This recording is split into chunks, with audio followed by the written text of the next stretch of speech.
Hey there, have you ever actually stopped to notice how your breathing shifts when you're stressed out compared to when you're just totally deeply relaxed? I mean, we take something like 20,000 breaths every single day, and we mostly do it without ever even thinking about it. But what if that automatic rhythm actually holds a secret?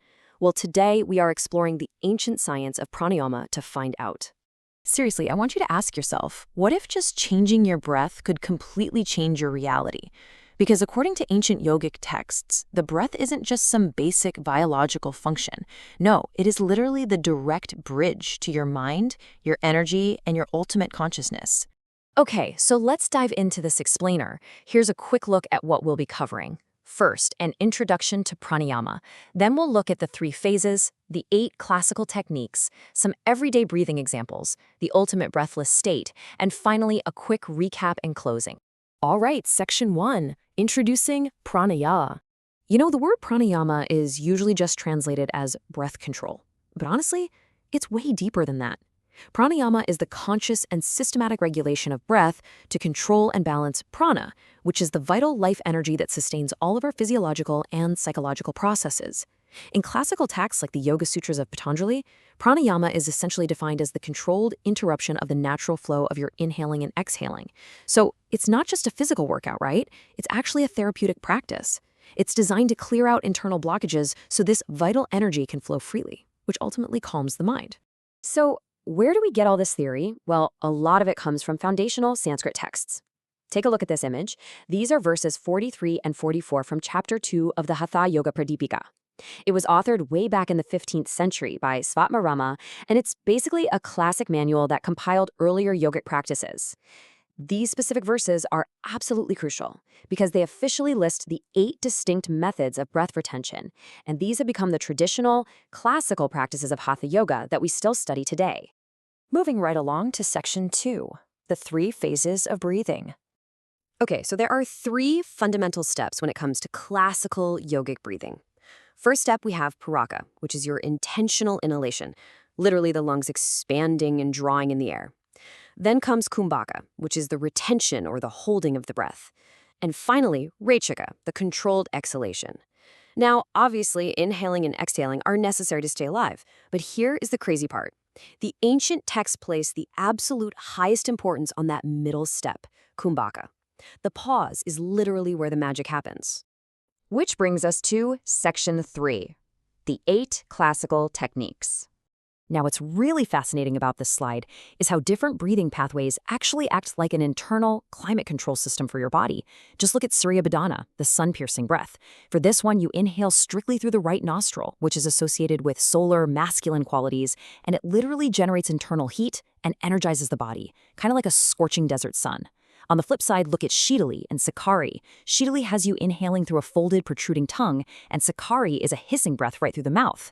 Both of these are specifically designed to cool the body down. Imagine standing on a frosty moonlit glacier.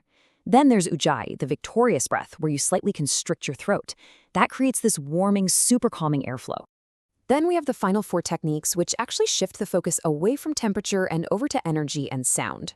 Bhastrika is this forced, rapid breathing, and it's designed to rouse a dormant, really powerful energy at the base of the spine called Kundalini. Imagine this bright, warm energy just shooting straight up your spine. Then there's Brahmari, which is a sound-based practice where you create a humming noise. It's super famous for reducing stress and helping you get restful sleep. Murcha involves holding the breath to slow down mental activity and bring on this blissful, swooning daze. And finally, Plavini. This is a pretty obscure technique where you actually gulp air to create a literal physical sensation of floating. And guys, we have to remember, these practices were considered deeply, deeply sacred.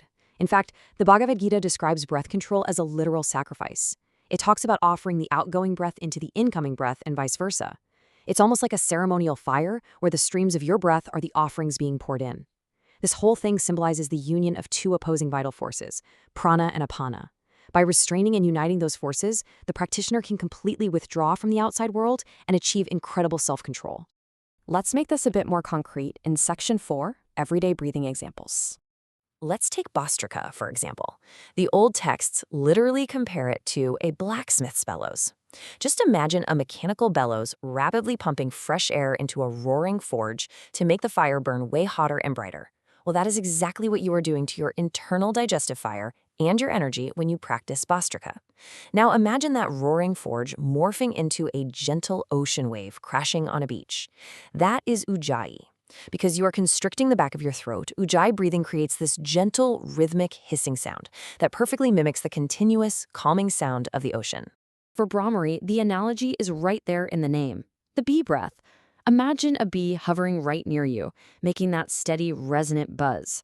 When you practice Brahmari, you're creating that exact same vibration inside your own head.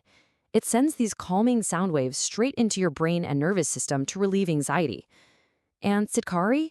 That is simply like the sharp hissing sound you make when you draw air in quickly through clenched teeth.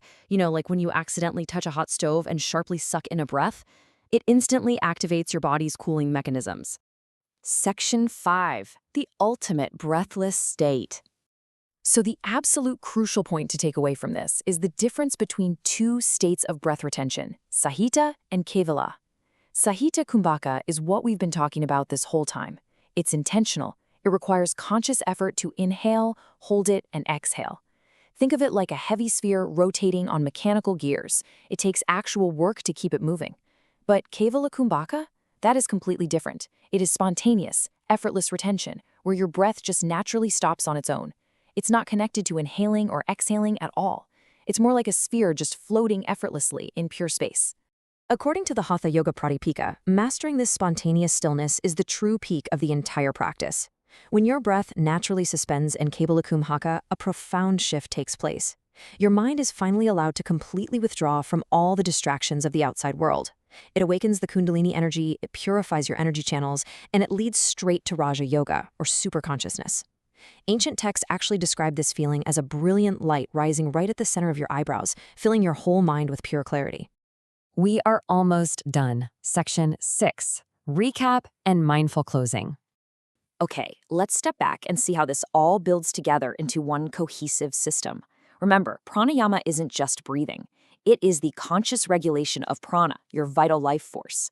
Foundational texts like the Hatha Yoga Pradipika map out 8 specific techniques known as kumbhakas. These techniques use actual physical mechanics to create heating, cooling, and sound vibrations, mimicking things like bellows, bees, and oceans, all to purify the body. And the wild part? All this effort is ultimately designed to lead you to a state of absolute effortlessness, Kevala Kumbhaka, where the breath and the mind become perfectly, naturally still. I want to leave you with this really profound thought, straight from the 2nd chapter of the Hatha Yoga Pradipika. It says, when prana moves, chitta, which is the mental force, moves. When prana is without movement, chitta is without movement. The math here is beautifully simple, right? The stillness of your breath dictates the stillness of your mind.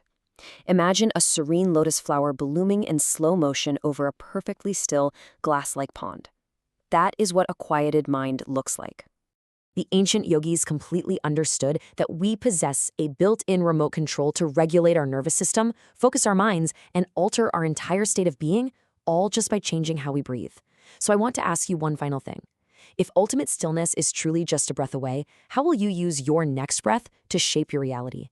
Thank you so much for exploring this fascinating explainer with me today. Keep learning and keep breathing.